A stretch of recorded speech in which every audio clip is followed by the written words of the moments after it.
In Okwenya, people believed that words were powerful, but silence was stronger. Words could lie. Silence never explained itself. It simply stayed. Nkiru learned this truth early in life, long before she understood jealousy, destiny, or the kind of pain that came from expecting something that was never promised. She and Adaeze were daughters of the same womb, born under the same roof, raised by the same hands, yet the world treated them as if they were answers to different prayers. Nkiru was born on a night when the rain fell stubbornly, refusing to stop. Thunder shook the sky, and the midwife cursed under her breath when the oil lamp flickered. "This child came thinking," the woman muttered. "Her head is already heavy." Mama Nkiru held her newborn daughter close and smiled weakly. Nkiru did not cry much. She watched. As she grew, it became clear that she was not a child who demanded attention. She observed before she spoke. She noticed patterns others ignored. She learned early how to make herself useful. By the age of 8, she could cook, fetch water, and calm her mother's temper with careful words. People praised her. She is sensible. She is responsible. She will make a good wife someday. But they never lingered on her face. Adaeze arrived 7 years later at dawn. The sky was clear. The birds sang early.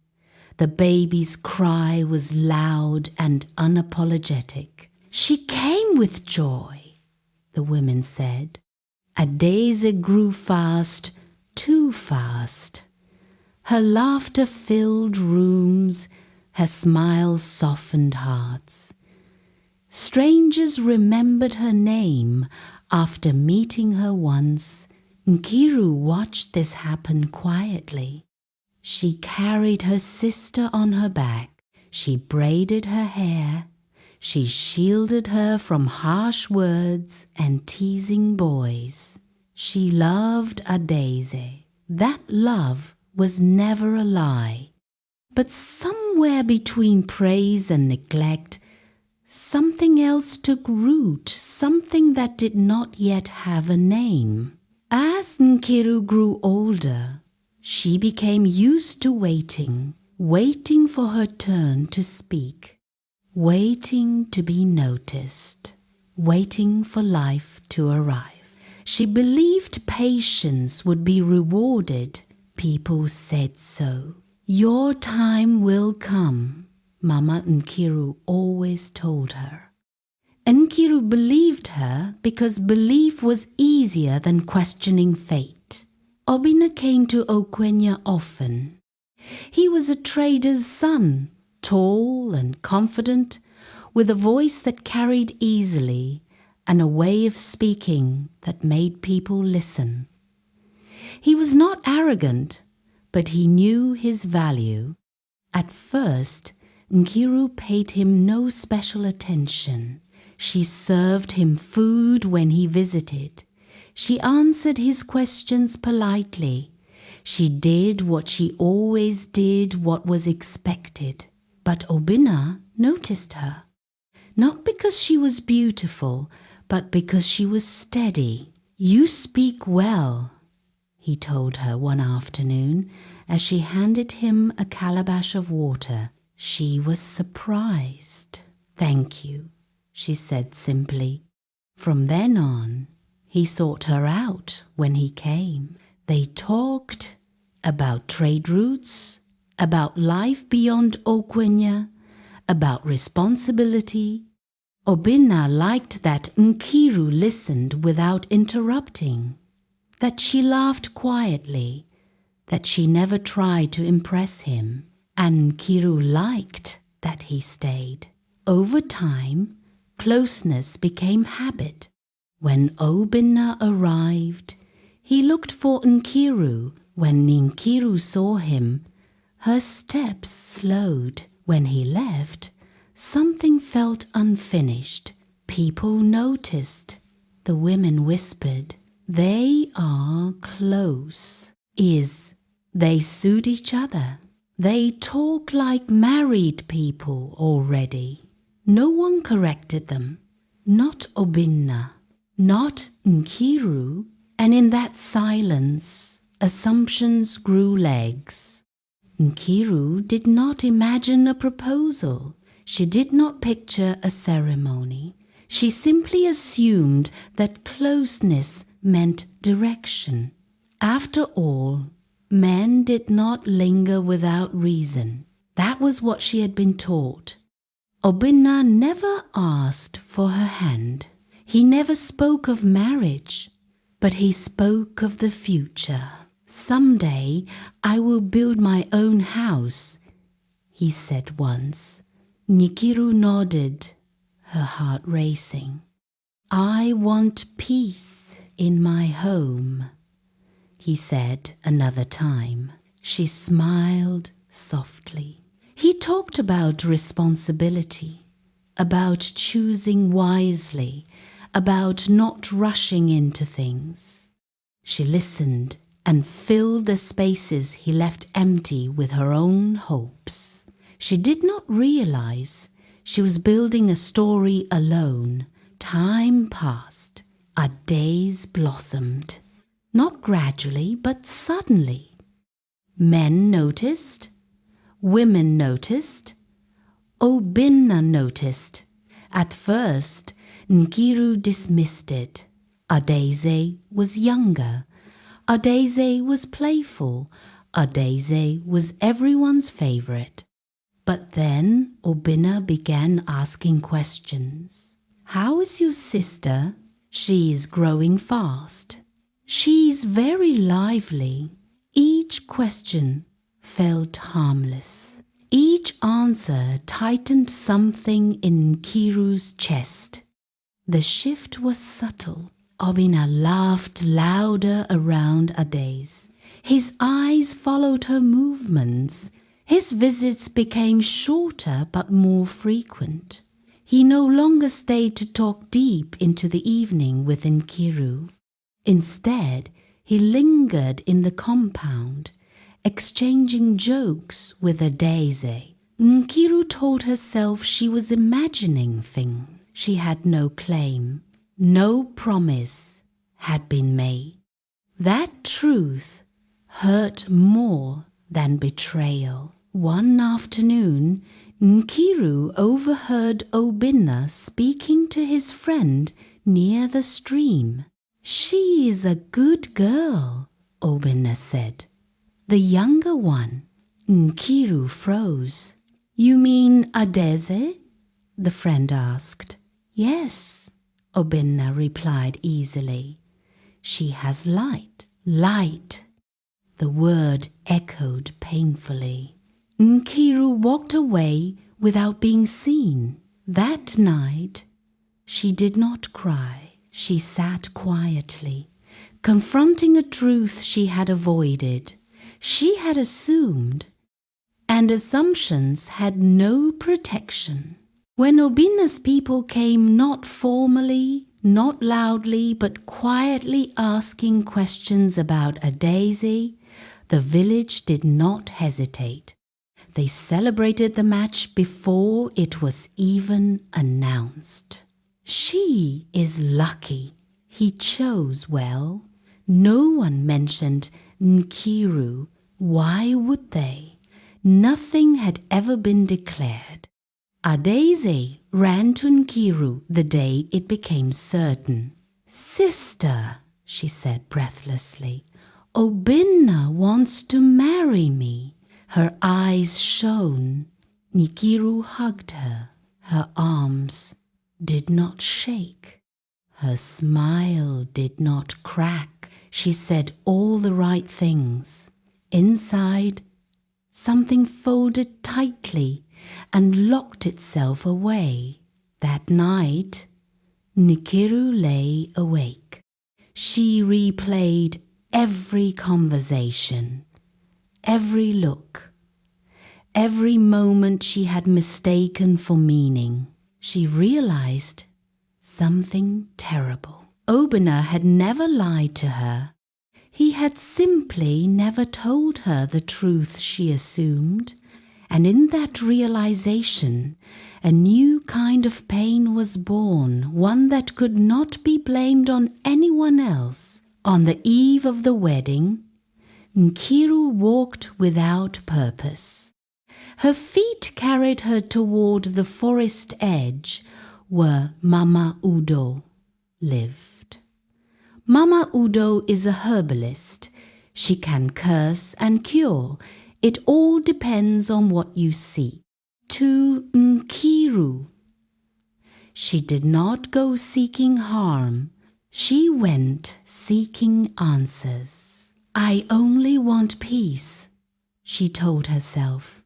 But peace, when shaped by unresolved pain, can become very evil.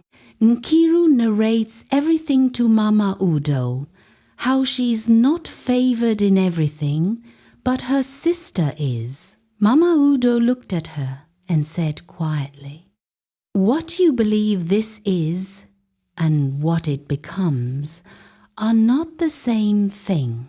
Nkiru accepted the small clay pot with steady hands. She still believed herself innocent, and fate listened carefully. The days leading to Adaeze's wedding arrived like a flood. Women gathered at Mama Nkiru's compound from dawn till dusk, pounding yam, washing rice, arguing over spices, laughing loudly. The air smelled of firewood smoke and excitement. Adaeze moved through it all like a dreamer. She smiled until her cheeks ached. She laughed at jokes she barely heard. Every now and then she would glance at Nkiru, her anchor, her certainty. "You will help me dress," Adaeze said one afternoon, eyes shining. "You will sit beside me," she added. "You will not leave my side." Nkiru nodded. "Of course."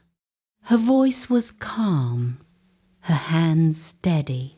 No one could see the war happening quietly inside her.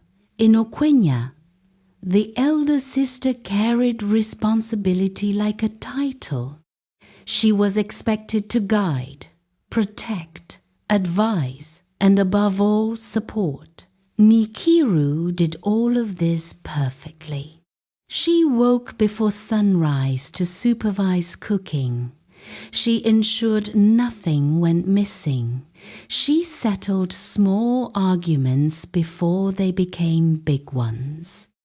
She spoke gently to Adaeze when the younger girl's excitement threatened to overwhelm her. "You must eat," Nkiru reminded her. "You must rest." Adaeze laughed. "I cannot sleep. My life is changing." Nkiru smiled faintly. So was hers, but in a direction no one noticed. Okwenya came often during those days. He brought gifts, fabric, palm wine, baskets of fruit. He greeted everyone respectfully. He thanked Nkiru repeatedly. "You are doing a lot," he said sincerely. "Your sister is lucky to have you." Lucky. The word followed Nkiru everywhere. She noticed that Okwenya never looked at her the way he once had, not because his attention had shifted maliciously, but because it had simply settled elsewhere. He watched his bride-to-be with open admiration. He laughed easily around her.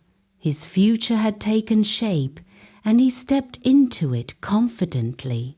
Nkiru told herself she was proud. And in some small, honest way, she was. But pride did not erase the quiet ache of displacement. 3 nights before the wedding, Nkiru dreamt of water. She stood by a river that flowed backward, carrying dead leaves upstream. On the bank sat a calabash, cracked and leaking something dark into the water.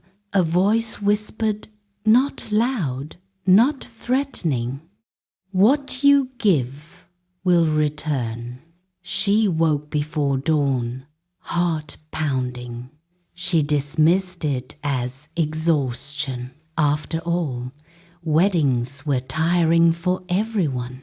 On the evening before the wedding, as the compound buzzed with last-minute preparations, Nkiru slipped away. No one noticed. She followed the narrow path beyond the village. The one children were warned not to take at night. The forest greeted her with thick silence. Mama Udo's hut appeared as it always did, sudden, uninviting, inevitable. The old woman was already waiting. "You came back," Mama Udo said. Nkiru did not ask how she knew. "I want to be sure," Nkiru said quietly.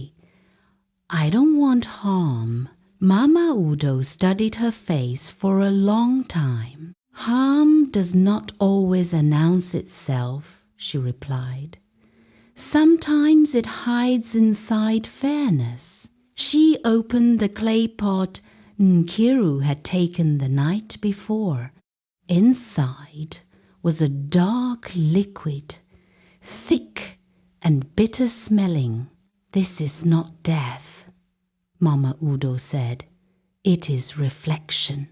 "Reflection of what?" Nkiru asked. "Of what is carried into a marriage unseen." Nkiru swallowed. "If the heart is clean, it will do nothing. And if it is not?" Mama Udo's eyes hardened slightly. "Then it will teach." Nkiru nodded slowly. She believed her heart was clean.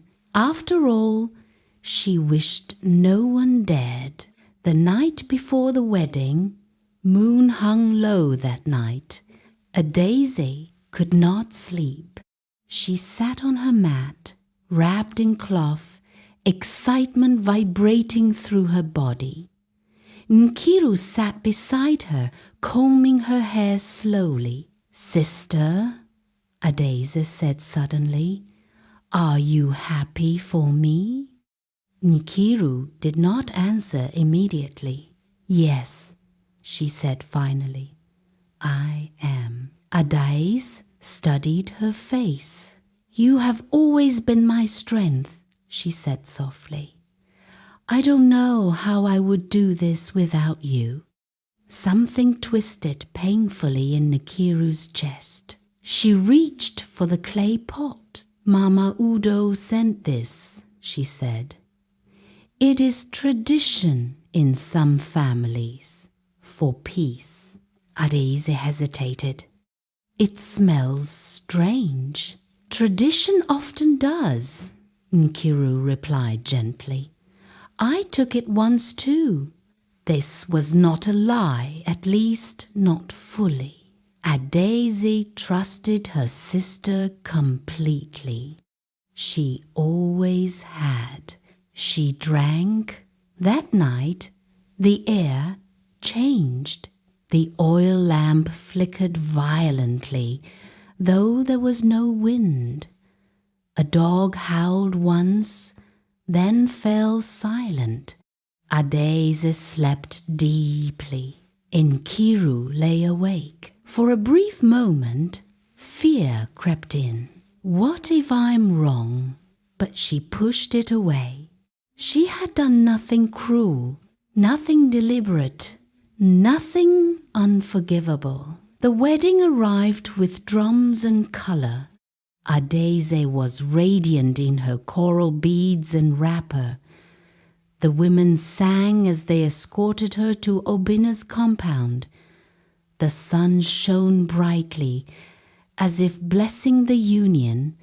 Nkiru walked beside her, steady and composed. No one noticed that her shadow looked heavier than the rest. The ceremony passed without incident. Laughter filled the air, palm wine flowed freely. To everyone watching, it was a perfect beginning. When night fell, Adaeze was led into her new home. Obinna waited for her, smiling. As they entered the room, the oil lamp flickered again. Adaeze felt a sudden chill pass through her chest, sharp and brief, like someone brushing past her. She said nothing. When Obinna touched her, something unseen settled quietly in the room, not violently, not angrily, patiently. Adaeze woke with a headache. "It is nothing." She told Nkiru when she visited to give some things their mother has prepared for the bride. They spoke briefly the next morning. "Just nerves."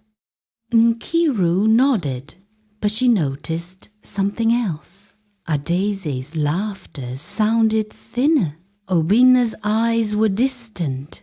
Something small but real had shifted. And far away in the forest, Mama Udo stirred her pot and whispered, "It has begun." By evening, the village returned to normal. But beneath the surface of celebration, a seed had been planted. It did not look like poison. It did not smell like death. It looked like love continuing as usual. And that was the most dangerous thing of all. At first, nothing seemed wrong. Adaeze settled into Obinna's house the way water settled into a pot, filling the space naturally, confidently. She woke early, swept the compound, cooked meals that drew praise from neighbors. Obinna went about his business as usual, trading between villages, returning with stories and gifts. When people asked Nkiru how her sister was doing, she answered honestly, "She is well," and she was. But wellness, Nkiru would later learn, could be deceptive. The change did not arrive like a storm. It came like dust. Obinna began returning home later than usual. When Adaeze spoke, he listened, but his eyes wandered. When she laughed, he smiled, but it did not reach his chest. At night, he turned away from her. "Are you tired?" Adaeze asked once. "Yes," he replied. Another time, she asked, "Did I offend you?" "No," he said quickly. "You are imagining things." But Adaeze was not imagining the growing silence. 3 months into the marriage, Adaeze missed her flow. The news spread quickly. "She has conceived." Women clapped. Elders nodded approvingly. Obinna smiled briefly. Adaeze glowed. She ran to Nkiru with tears in her eyes. "I am pregnant," she whispered, as if the joy might break if spoken loudly. Nkiru hugged her tightly. Her heart pounded not with joy, but with fear. She remembered the clay pot. She said nothing. Days later, Adaeze woke one morning with pain tearing through her body like fire.